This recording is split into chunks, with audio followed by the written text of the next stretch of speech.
We're live. Hi, Mark. Welcome to Venture with Grace. It is my pleasure to be here, Grace. I've been waiting for this. Mark has the best fashion today. Not just today, but like regularly. But this is our amazing shirt from our conference, which Mark spoke at. And thank you so much for wearing this. I feel like I need to be like wearing the same shirt today. But yeah, anyway, you're the best. Okay, to start the show, I would love for the audience to get to know you a little bit more. So we chat about this at the conference, but for the audience who were not at the conference, Mark is a multiple-time entrepreneur, started 4 companies, helped 4 companies scale. Like 3 of them got acquired by some of the top companies like Cisco, like Twilio. And to start the show, I would love for the audience to know more about when you began your career on LinkedIn, it began as Imperial Corporation of America, but like what was your first job, and then like how did it evolve into what it is today as a CRO of Nebius? It's actually I didn't know you were going to ask that. So that's a great question. I left university, and back then in the 80s, you took whatever job you can get. You couldn't be precious about it. You wanted to just get paid to do something professionally, and hopefully not, be asking whether you want fries with that. And I got this great opportunity to join a bank. And it was in the marketing department. And I was basically at the end of the day doing whatever I was asked to do. Some days we would answer the phone. Some days we would do outbound calling. Some days we would tabulate the results from some marketing event.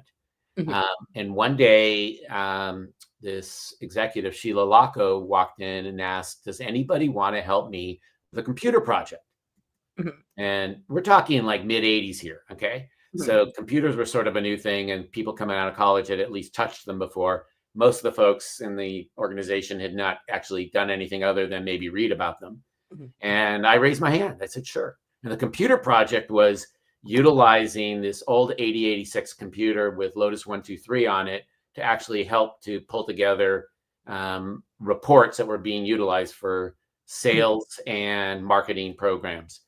Anyways, long story short, that became a critical reporting function in the organization, where we were pulling data out of the mainframes and generating regular reports that became the way that the organization understood performance and results. And for me, it was a highly informative experience, because I was watching the benefits of having real-time data, utilizing computers, interfacing with old mainframes, new PCs, and seeing the potential. It became a real sort of guiding experience for me overall. I love that. I have like so many questions there. So like, I totally agree with you. Like, you take whatever job you can get, even to today's age. Like, I feel like in the whole Silicon Valley, everybody's still doing this, like, take whatever you can. But I wonder, so like when you were jumping into like the computer on accident, right? So like, but you recognize that's like a really big trend. I like that you were like challenging yourself to get out of your comfort zone to do something different. What is the equivalent today? So like, I know the equivalent today, we're supposed to be like AI. But I guess like what in AI, or like, people said, okay, I'm about to be canceled because like people also said this about crypto and Web3 coming as a Web3 influencer. Like I technically feel like, obviously AI, there's a lot more use case. Like you can touch it today. Like for example, I really use like, some of these like most popular AI tools to write your email or like and stuff like that. But what would you say is like the equivalent of today?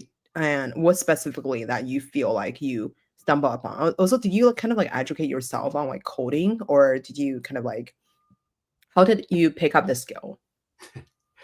Well, I didn't actually really code. And I'm married to a software engineer. I work with a lot of software engineers, and I have great respect and admiration for the skills that they have.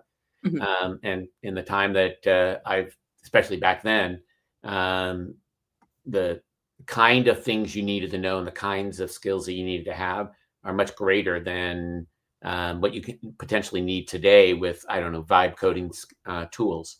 Back then, what I was doing was really just writing macros, scripts. Okay. It allowed us to automate the processes that we were doing. That wasn't really the informative or guiding benefit.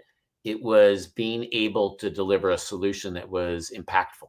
When I described it, I told you that we were able to now provide real-time reporting on sales and marketing results. The real informative experience was helping the company to accomplish its objectives. So if I were a human today coming out of college, trying to find that real first experience, I would be looking for opportunities where people were applying AI in a meaningful way to create value. And an organization that was already recognizing that AI was not optional. It's not just necessary. It's critical because every industry, every kind of role in those industries is going to get transformed. So I'd be looking for organizations that already think that way. I was lucky to be at a company when I was starting out that was already using PCs at a time when PCs were just entering the scene. I didn't look for it. I just sort of happened into it. Today, I would look for organizations that say openly, we are transforming using AI. And then I would look for the roles in the organization where AI is being applied. And I would take the opportunity, regardless of what it paid, where I could actually get hands-on experience helping to implement AI capabilities to improve whatever part of the organization that's taking place in. I love that. I have some questions there. So I want to walk back to your career right now, because you are currently the CRO of Nebius, and you have hold significant roles at various different companies, from VP of Oracle, and you were the CRO of Twilio, and then you were the president of revenue at Cloudflare before joining Nebius. I guess what makes a sales leader great? What is a key skill of being the CRO of the universe? The role has changed a lot. Okay. You picked my career arc, and only the second half of the career arc was where I really focused as being a commercial leader. In the earlier half, I had commercial responsibilities reporting into me, but that wasn't the only thing I did. I think what's happened during my career arc is this thing called the internet, where information is more openly shared. And earlier in my career, information was used in the sales process to manipulate customers. But I'm saying it directly and specifically. It was actually the technique. You had a give to get methodology where customers who didn't know or understand something would work with vendors to figure it out. And the vendor would utilize that process to convince them to manipulate them into buying their product. Today, the internet eliminates that advantage, and the playing field has been leveled. And engineers, executives, line of business managers, they can actually just go online and read and actually get just as informed without having to talk to a sales human. Sales humans, cannot leverage an advantage around knowledge or access to their technology. They actually have to create value in the equation. And today, being able to be an effective sales person or sales organization leader, you need to be figuring out how you help customers to accomplish their objectives. Okay. So first and foremost is to end up being a trusted advisor and a strong advocate for the customer in helping them to figure out how to accomplish their objectives. And in the process, you're applying your technology, your solution, your capabilities. Number two, and I think this is depending upon the stage of maturity of the company, it would end up being number one. But I'm sitting here explaining it in the fullness of time.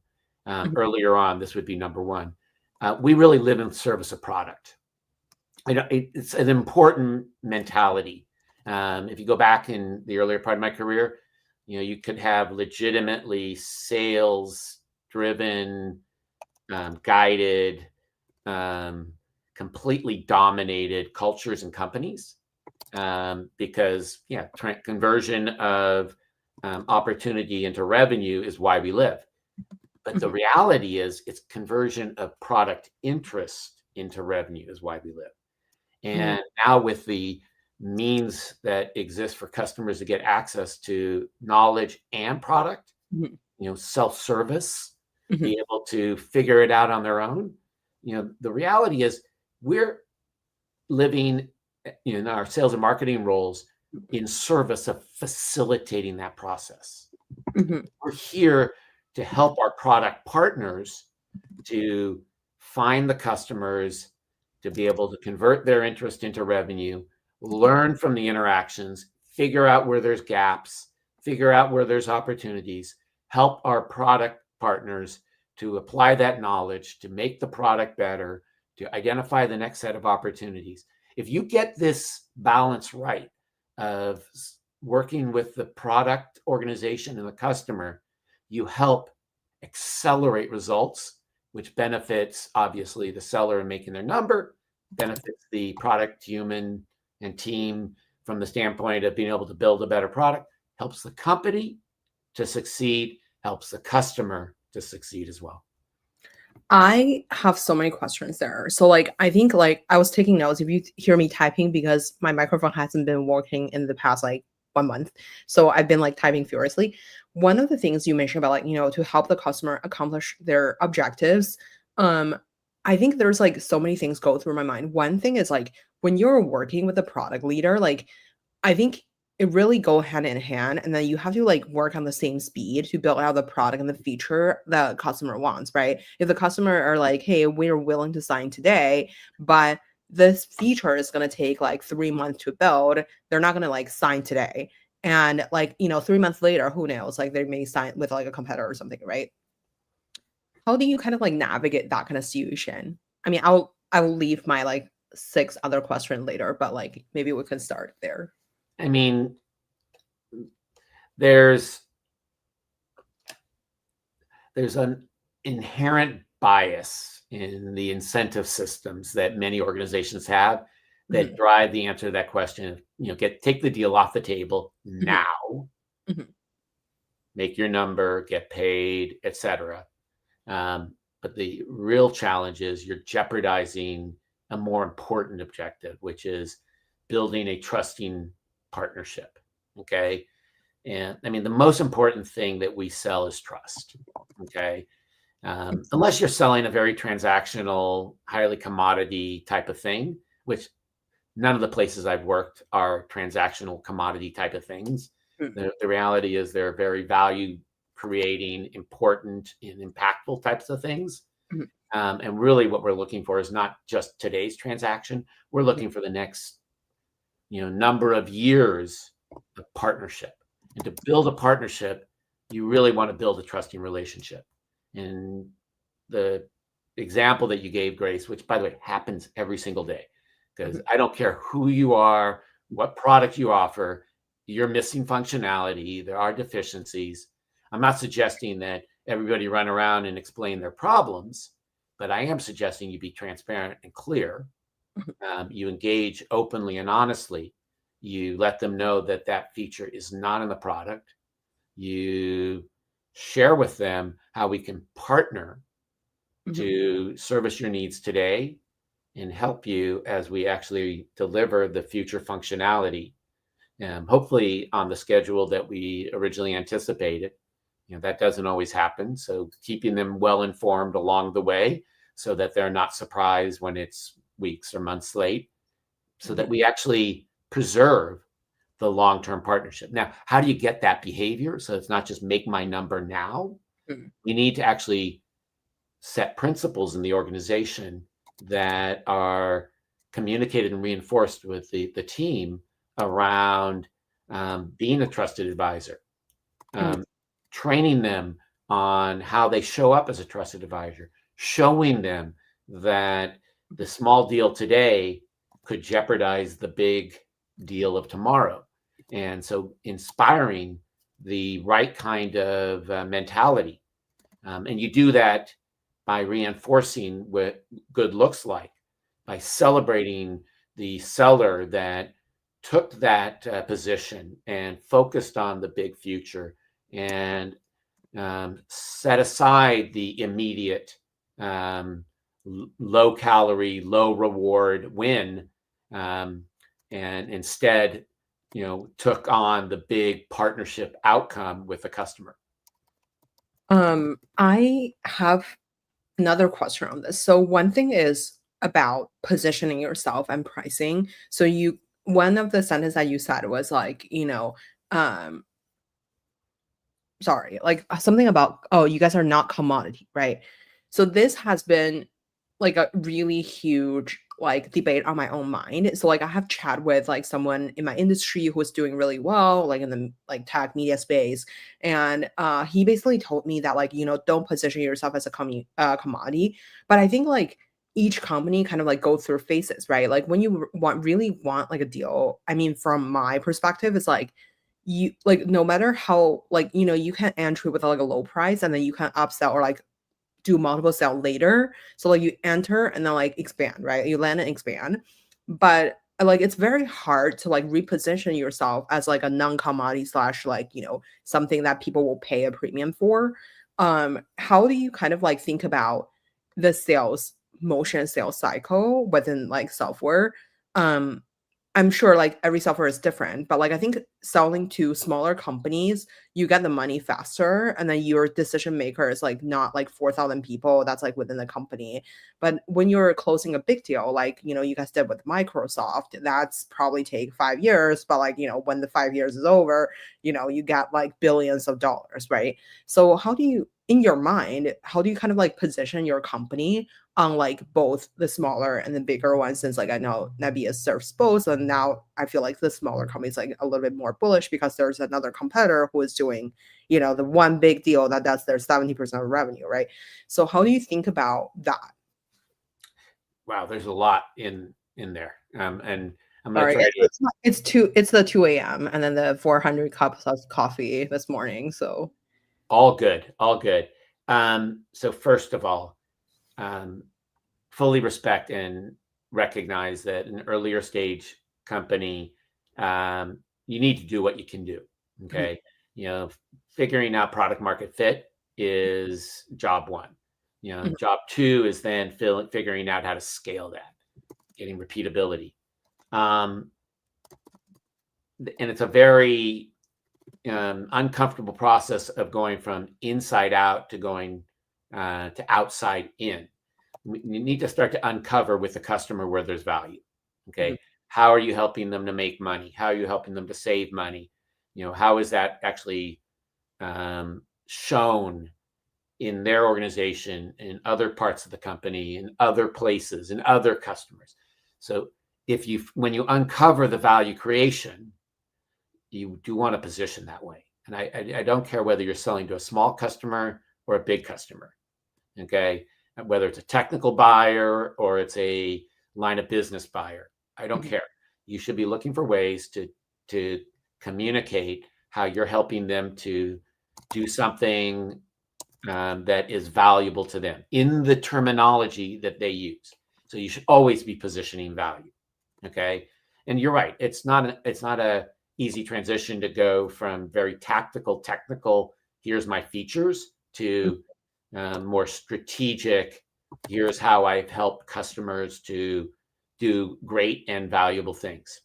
But that's what you need to do if you want to have a sustainable opportunity that avoids the commoditization that you described as well. The person that was on your show is completely correct. You don't want to ever sell as a commodity. You may be in a commoditizing category, but you should be looking for the way that people benefit from your technology and use that to show customers why there's an advantage in going with you. The other question you asked was the difference between transactional and enterprise selling, or small customer and big customer selling. We can do an entire show on this, so I'm going to be very, very careful. Again, first principles: you want to sell the way the customer buys. Okay, that's outside in. It's understanding how they consider and then ultimately evaluate and then purchase the technology or solution that you have. You want to show up as a trusted advisor. I mentioned that a little while ago. So you're partnering with the customer to help them to succeed, and then Mhm. you want to build a revenue machine. Revenue machine is making sure that we're capturing the data of all of our interactions. We're understanding what's working, what's not working, and we're continually optimizing to improve performance. And working, not working is full stack. The technology up to the human, so that we're able to continually improve the cycle time and performance. Want to be able to apply these principles to the small customer and the big customer. What you're going to find out is what the requirements are for the small customer are different than the big customer. Like you described a moment ago, small customer is like one and done, we used to say. You could just have one phone call, send the order form, they sign it. Big customer, there's no way to do that. It's going to be a committee of humans that all have veto power and nobody has the authority to do the deal. And if you're not orchestrating effectively, you run the risk that you're going to miss something and elongate the cycle, or you're going to get obstructed and never get the cycle completed. You need to figure both out. You need to organize the selling execution so that you're actually meeting the customer the way they are. You're gaining their trust in as fast a fashion as possible. And we're looking at that on a regular basis to figure out how to do it faster and more efficiently. For sure. One thing when you were talking about, I was again, like if you hear me typing, taking notes. So one thing is like the profit margin, right? Like, so you serve both roles. And right now you're the CRO, but like before that, you were your own company CEOs. And when you're a CEO, like, you know, yes, you're like selling a product. The product itself may cost, let's call it like, you know, I'm pretty sure it's not costing $20, but like, let's say if you cost $20 and then you sold this thing for $50, the margin's supposed to be the $30. But when you're running your own company, there's marketing, there's accounting, there's like, you know, HR, yada, yada, yada. What is like a healthy profit margin for a software? And like people also talk about like LTV and all these other metrics. Like what actually matters and like at what point you should just not be selling because let's say your profit margin is only let's call it 15% after like running everything else. um is that still going to be like worth it? Like how do you think about running an organization that's effective versus like I guess like now like since you're in charge of like selling one department, like you know generating revenue instead of like cutting costs, like how do you kind of like think about these things both as CEO and CRO? Answering this generically is really hard, okay? Because like as an example, today at Nebius, you know, we sell very expensive things, high Mhm, COGS, you know, mhm, GPUs and data centers. mhm, When I was at Authy, you know, we took 1 cent of SMS and we sold it for 8 cents. mhm, Pretty healthy margin. When I was at Oracle, we sold software that cost us almost nothing mhm, at extraordinary prices, you know, with extraordinary margins. It really depends on the business you're in, and it really depends on being able to build a business that has sustainable gross margin, mhm, the difference between the price that you charge and the cost of goods, and then um, net margin um, after all of your operating expenses. Okay. Being able to deliver a solid performance across both sets of metrics is critical to be able to actually operate and scale the business. For mhm, each business, there are different, or for each kind of company, there are a different set of operating metrics that you should expect. Like as an example, gross margins in Nebius business are much smaller than the gross margins in a traditional SaaS software business. But fortunately, we sell big deals mhm, and we sell a lot of big deals and we sell them more efficiently, dollars generated per account executive, than you would see in traditional SaaS. And as a result, the P&L works really well. So what I would be encouraging an executive to do is find out for the category they're in, what are the benchmark example metrics that are appropriate for your business. And there's two ways to find that.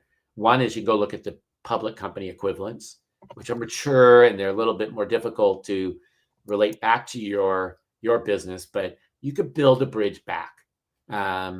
The other is to go and do research. And there happens to be a blogger slash podcaster named CJ Gustafson. I love his stuff.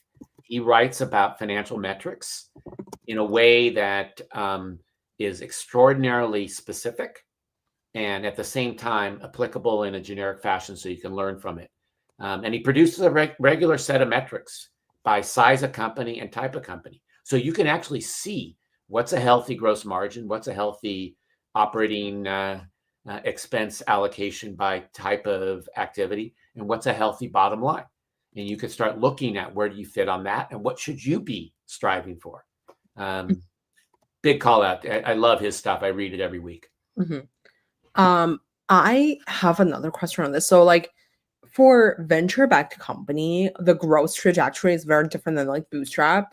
How do you kind of like make sure that you are, I'm sure probably CJ's thing provides some sort of like metrics on that too, like on how fast stuff grow.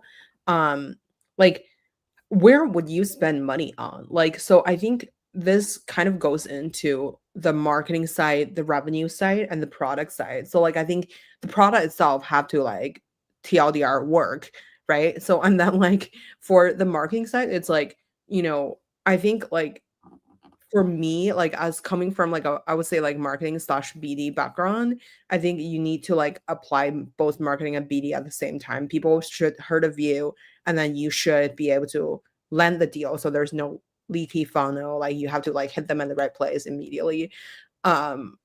Where would you spend money on, and how would you spend the money?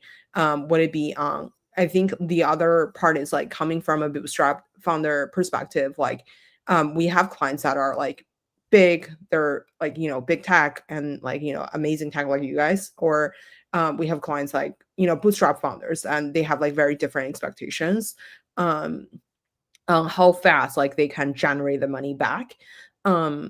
What would be your comfort level to exam like are we spending the right money on the right place? Because I think ultimately whether it's marketing or sales, a lot of it's like experimentation. Like you try like 400 things and then like like just like as rapidly as possible to figure out the funnel. And what does it look like for you to actually creating some sort of like playbook for yourself to like repeat? And then before creating the playbook, like what would you try and then how would you exam if there are lead to kind of certain outcome? Well, you sort of answered the question for me at the end there, so thank you. The reality is you're striving to create the playbook, okay? And what is the playbook? The playbook is a way to go out and hire more sellers and spend more on marketing based on what you learned in building the playbook. Okay, so how do you get to the playbook? And the playbook gets created by actually seeing, I'm going backwards, by the way, by having seen repeatability. And what is repeatability? Repeatability is actually finding the same predictable outcome each time that you run a specific play. So knowing that when you reach out to a specific ICP, ideal customer profile, the actual specific persona, knowing what the likely outcome is in terms of their interest and the possibility of actually turning the interest into a commercial transaction. Okay. You're having to, the way you find that, by the way, is the 0 to 1 exercise of, product market fit. Getting out there and interacting with customers to find the ideal customer profile and to find the persona and understand the value they're deriving. So I reversed it from the playbook back to doing the product market fit exercise. If I was running a startup right now, I would be allocating, once we actually have a product that works, I would be allocating resources to the ability to get to places where there are likely customers that we could start to interact with. I wouldn't overspend because resources are precious. I would be focusing as narrowly and specifically as possible to get to those customers. Possibly, attending a minor set of community-oriented events, being able to speak to companies that are trying to figure out how to solve the problem that you solve, and looking for design partners, looking for companies that are willing to consider, touching and trying your technology. And I would be always looking for efficiency. How do I get more customers for less dollars? More interactions for less dollars.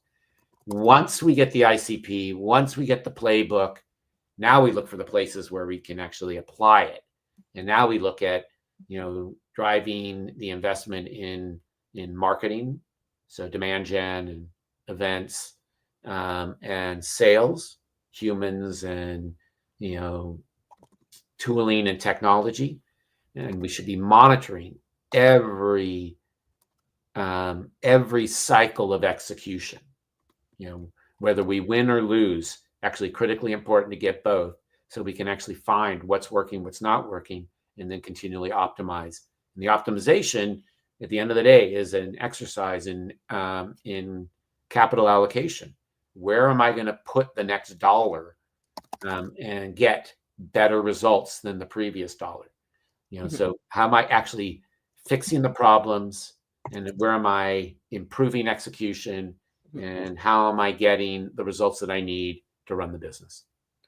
Do you internally create like a software for yourself to track these benchmarks? Just because if I were like running, like as person who have used like the Google dashboard on like running ads before, I feel like it's actually hard to like track. Like, sometimes the numbers would be high, but like, or like, for example, as like a podcast or something, like like realistically, it's very hard to track. Like, are you generating leads because like people are listening when they're doing laundry or like walking their dog? And then, yeah, like they sell this, but they also sell like a Nebius ads on like the billboard, like, who actually lands a lead, right? So like, it kind of like, it's a kind of repetition.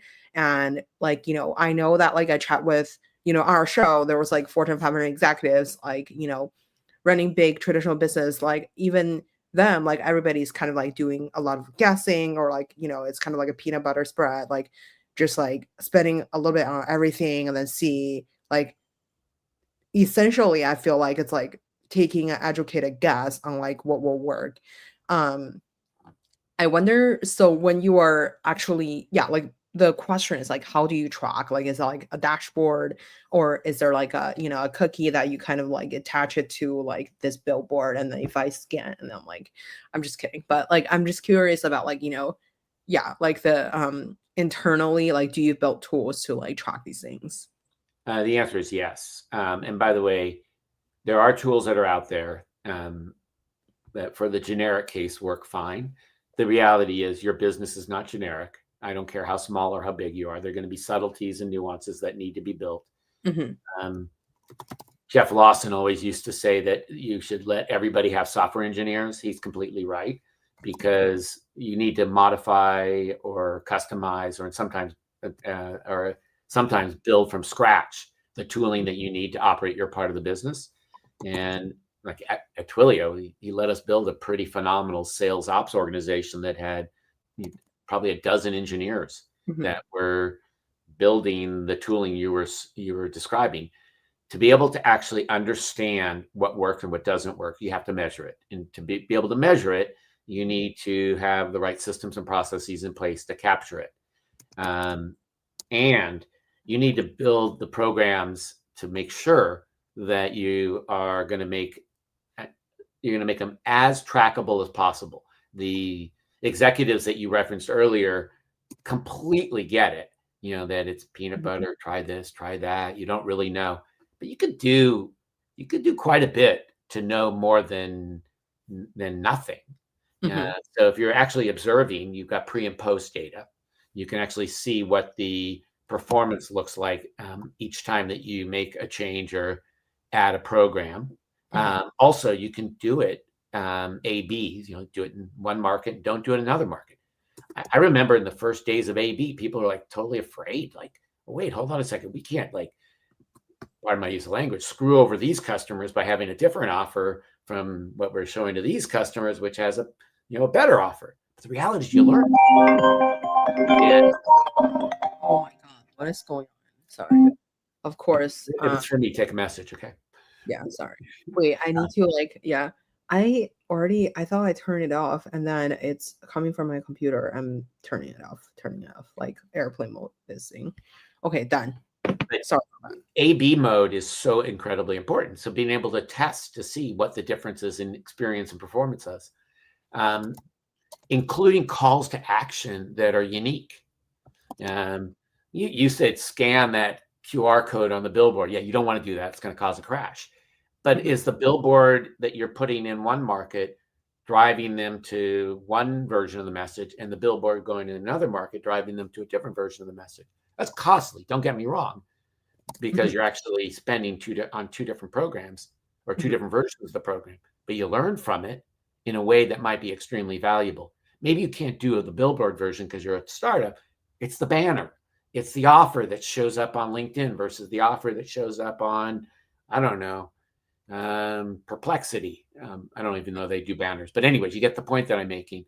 The idea being that you should be always testing and you should always be validating. And it should be every step of the way. I mean, as an example, we would arm, and I'm looking forward to doing this at Nebius. We're not here yet. So Nebius team, cover your ears or be patient. We would arm the account executives with recommendations in terms of the targeted customer they should go after based on our data-driven understanding of the geo segment and type of customer. We would show them the customer examples they should be utilizing. We give them a mini version of enablement that prepared them for the pitch that they're going to make. And then we would give them a pitch pre-populated so that they could start the outreach to the customer.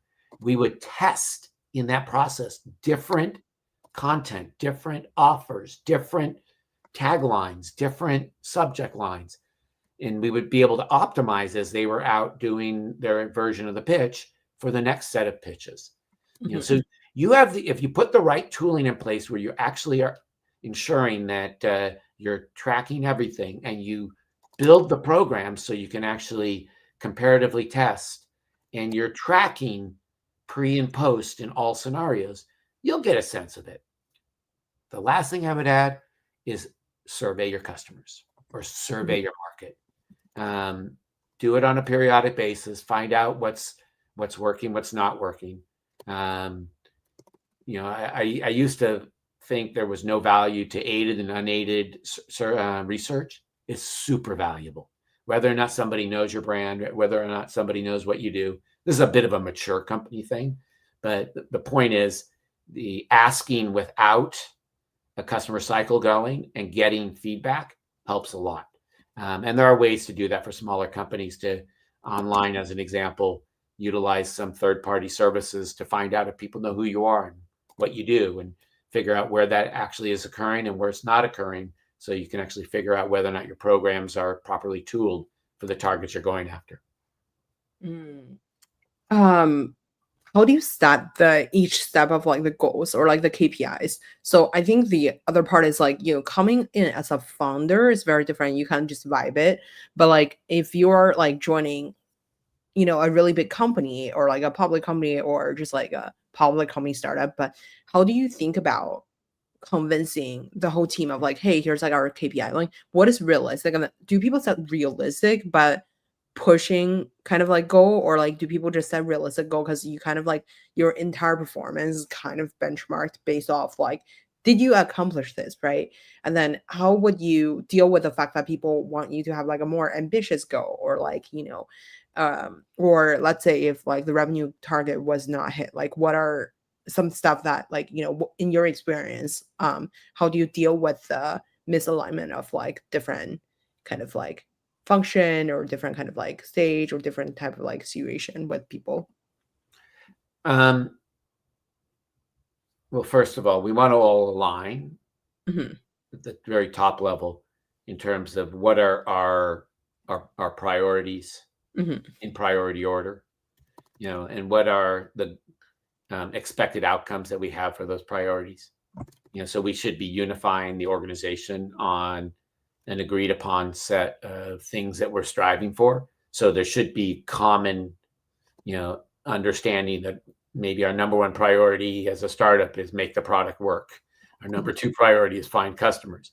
Maybe as you move along, you flip those because the product's working. Now it's number one is find customers. Number two is fix the product. I don't know, but you want to align, and you want to have outcomes that you're expecting. Now it depends on the culture you want to create. Okay, I'm a big believer that attracting, retaining, and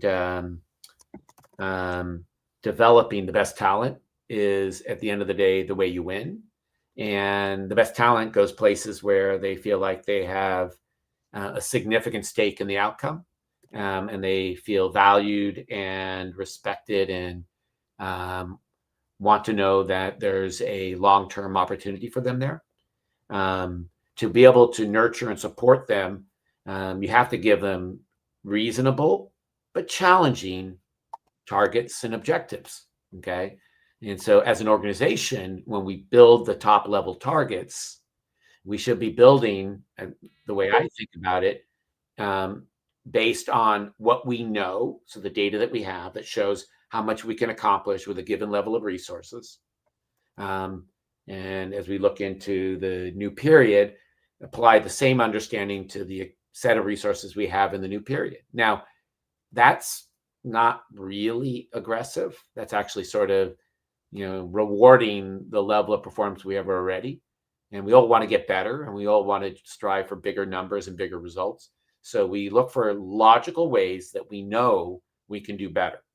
Things that when we actually talk about them to the team, they go, oh yeah, I knew that I could generate $1 every day. But now when you did that for me, I got that new lead gen system, or that new enablement program, or that other product that I can sell now. Now I can sell $1.50 a day. So yeah, maybe my target should go up some portion of that 50%, increase. But it has to be understood by the team that this is how I get there. If you don't give them the roadmap to the result, the number doesn't matter. And now you're telling everybody that you don't value them because you're not making it possible for them to succeed. As a matter of fact, you're relying on them doing heroic things like working weekends and every night, which, by the way, you have to do sometimes. That's just reality. Oh, I expect you to do that all the time. I'm just kidding. But I'm not really kidding. I feel like the 996 is like global. So it's really tough to expect. Maybe you could do it for a couple of years to accelerate your career. It's not a bad thing, and I respect that. But you can't do it. I mean, I've been in this for decades, and you can't expect people to do this stuff for decades at that kind of pace. But if you give them rational goals that are supported by solid programs, you can continually drive up the results. And what I want to be doing is rewarding and recognizing as many people as possible for hitting their numbers, while we're at the same time delivering outrageous results for the company, our investors, and our customers. I have a question for you in terms of like hiring the team, right? You have such a killer team. I must shout out to my friend Mona and for like, enjoying us and stuff. But I want to know more about like, how do you motivate your team, right? So like there's so many different people having different expectations as well as motivations. Like people have their own family, their own career growth, they want to hit like a certain milestone, yada yada yada. First of all, like when you come into a company, do you ensemble your own team, or like do you work with what they have? And I'm sure you probably do both, or like, to some degree you have to do both. And how do you kind of like do you have like 1,000 one-on-one within the first month to understand what each person is about? Or like do you spend like 80% of the time with the 2 or 3 key executives to kind of like understand what's going on? How do you typically go about approaching like team members, and what makes a great sales team? Like, are those like, super hungry people who doesn't know what's going on, so you kind of guide them that way? hand them the playbook and like they figure stuff out on their own? Or would it be like, I'm sure like I've heard a lot of executives hire both, right? There's the younger people, there's like the people with more experience. But I think that more experienced people, they knows what's going on, but they're harder to manage. It's hard for them to pull like all-nighter to like, pitch an executive at blah, blah, blah company, right? So how do you kind of like incentivize people to do this stuff? Um, so joining an organization, I think I may have said this. I may have said it when we met. Mhm, Early on, I'm the one with imposter syndrome. mhm, Okay, I'm the one that doesn't know the business. I'm the one that hasn't accomplished anything. I'm the one that has a lot to learn. But mhm, I feel that when I'm early on. Actually, still feel it a little bit at Nebius because there's things I still don't understand. mhm, And I shouldn't make the team that's there feel at risk or um, the ones that have to prove something. I'm the one that has to prove something. I'm mhm, the newbie. Okay. So, first and foremost, I start from the standpoint that I want to learn from and come to understand the kinds of humans that are there and figure out how we can accomplish great things together. Okay. So, I do not come in with I'm going to bring my own team and everybody's going to get replaced. Where there's a gap, there's a clear need, and there isn't a human that can do it, I'll bring in um, maybe somebody I already know, or we'll go and find somebody in the market. It really depends on a lot of factors. mhm, So answering your question about, it's how do you actually look at that type of transition? It's all of the above. The mhm, important thing is we're striving to attract and retain high potential, high performing people. Okay. And mhm, what's really important, and you mentioned this as well, is they can go anywhere and get any job they want. I know that, respect it. Okay. We all are like that. Okay. Um, what they deserve and what I try to do is to listen to them, mhm, to really engage them, mhm, to give them time. If they want to have a one-on-one, I give them a one-on-one. If they're at an event, I take time to talk to them and really give them my attention. If there isn't a mechanism, create one.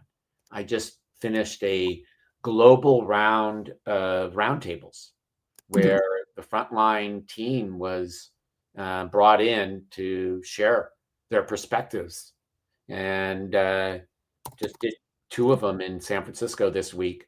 Did one in New York, did several in Amsterdam, and I learned a lot, a huge amount, because there's such an authentic perspective that you get from the front line. At the mhm, same time, they got to know me a little, and they got engaged.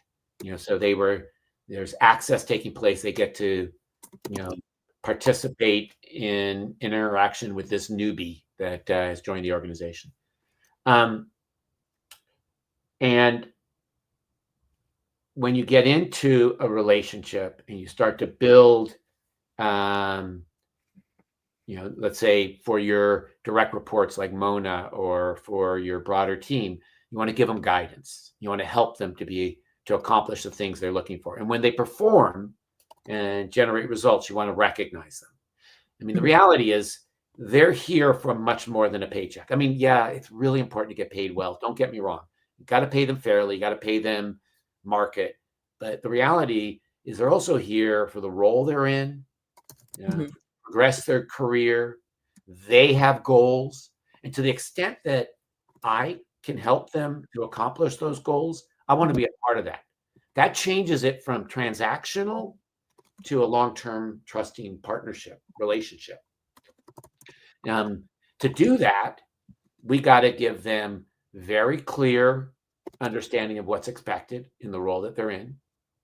mhm, So being specific about what we're looking for from you, and that shows up in the form of KPIs, the targets or results or outcomes that you should be delivering. And we should give you a really easy way to know all the time where you are against those. And we should be having a regular conversation, regular level of engagement to make sure you're getting properly supported to hit those objectives, properly supported to make it to the next level in your career progression. And as you deliver those results, as I mentioned a moment ago, to recognize and reinforce, especially for the top performers, that those results are getting delivered. In doing that, a lot of times you create a culture and environment where people are actually thrilled to be there, and actually are not as susceptible to the other organization recruiting them away. I have a question for you, in particular, because you have done this like multiple times, right? Like you were CEO of your own companies, and then like there's, you have multiple of them. And then now you are at another company. So when as a CEO, like you have to do like the product, the sales, the everything else. Now you primarily have to be in charge of like one function. Um, how do you manage your time back in time as a CEO? Because there's just like so many things that is urgent. And what is actually the 80% of stuff that you need to do? Is that just like getting the revenue, or you know, um, what would be the thing that you personally spend like 80% of your time on? Oh, also, how do you transition that to like a leader and manager? Because managing like a company at the size of like Nebius, or like previously at like all these other companies like Twilio or like Cloudflare, you have to manage like a bunch of people. Do you spend like 80% of the time on managing the three direct report and then let them do their stuff? Or would it be like you have to manually handhold every like skip level, or like just like a bunch of people? There's a lot of circumstantial factors that determine the allocation of time. I want to say that right up front, because I'm going to answer in a way that's very structured. But the reality, and this is, because I know people that are listening are going to be thinking, that's not possible. My day gets thrown in so many directions. But I want to be respectful of that fact. So, what we're doing today, Q4 of 2025 is probably different than what we're going to be doing Q4 of 2026. Priorities drive the allocation of time. And the priorities right now that I'm dealing with have a lot to do with building. And I think what we're going to be doing like a year from now is going to have a lot more to do with operating. And so that will shift around based on priorities. The way I like to allocate my time, and this has been pretty consistent, and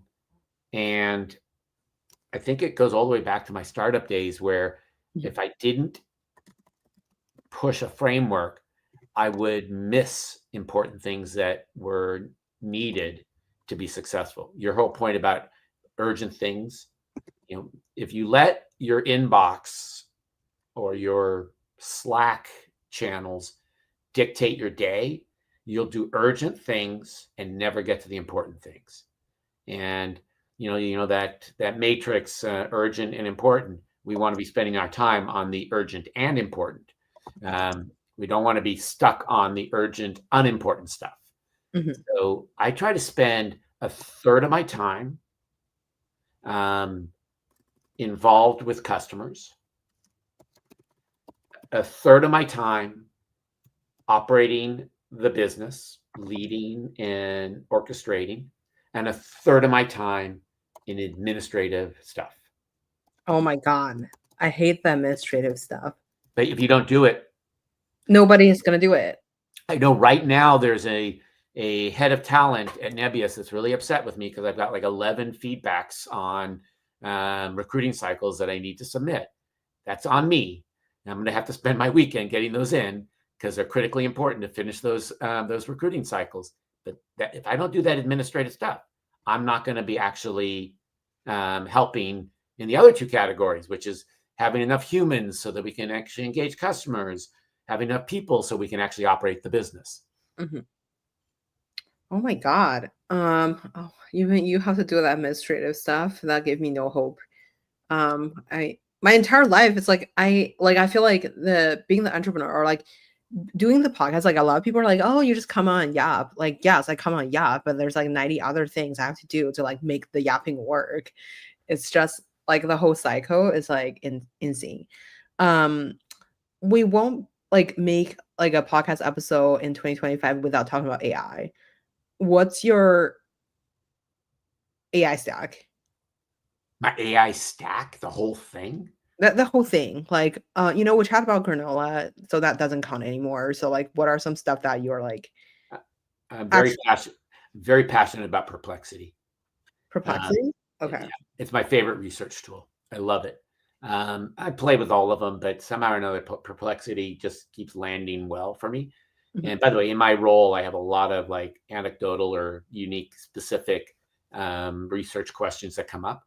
Mhm. And I have it on my phone. I have it on my machine in front of me. I could be in the middle of a conversation. I'll drop a question in, and all of a sudden, I'm enlightened. It's showing me the formatted, fully digested, answer that I'm looking for. So yeah, I've become a big Perplexity fan.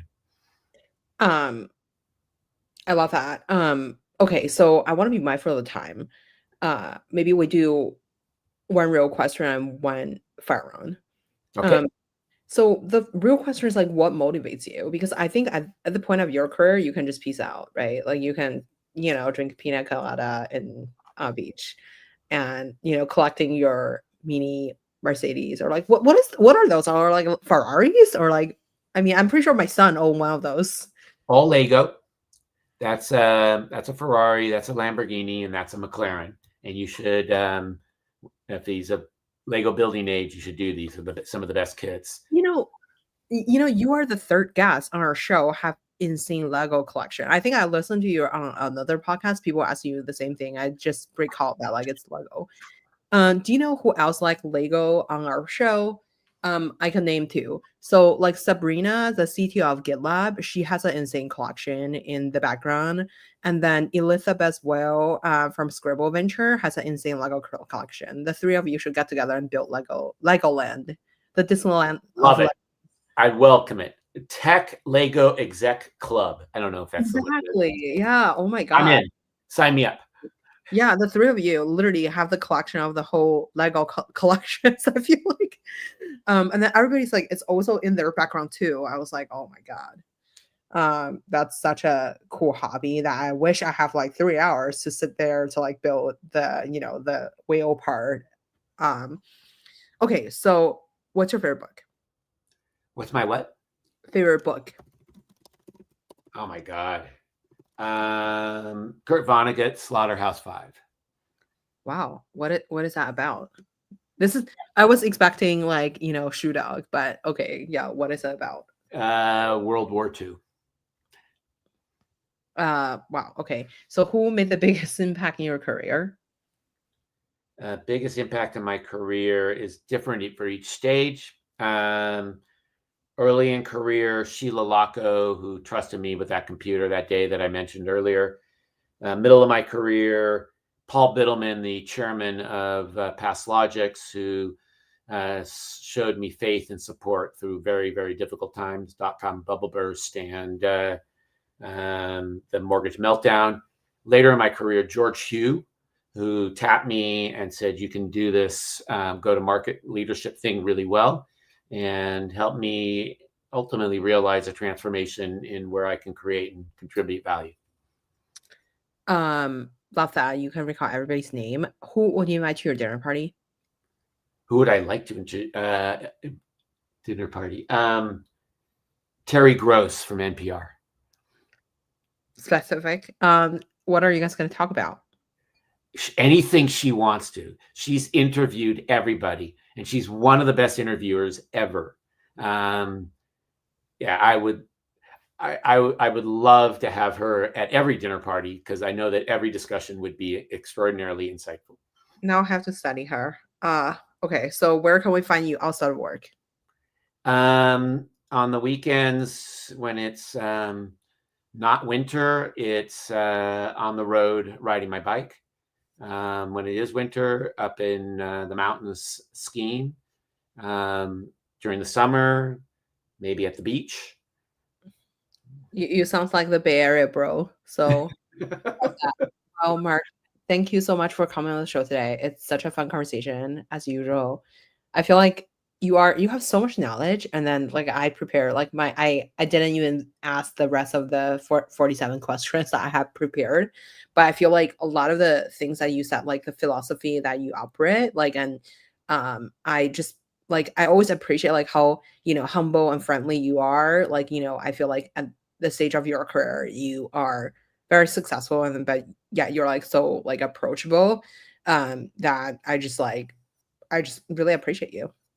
Well, Grace, thank you for saying that. And I really truly believe that we're all in this together. And to the extent that we can, we should help one another. And I appreciate all of the support you provided me and my colleagues. So thank you for the way you show up, and thank you for who you are. You're the best. Thank you. Let Pleasure. me quickly end stream.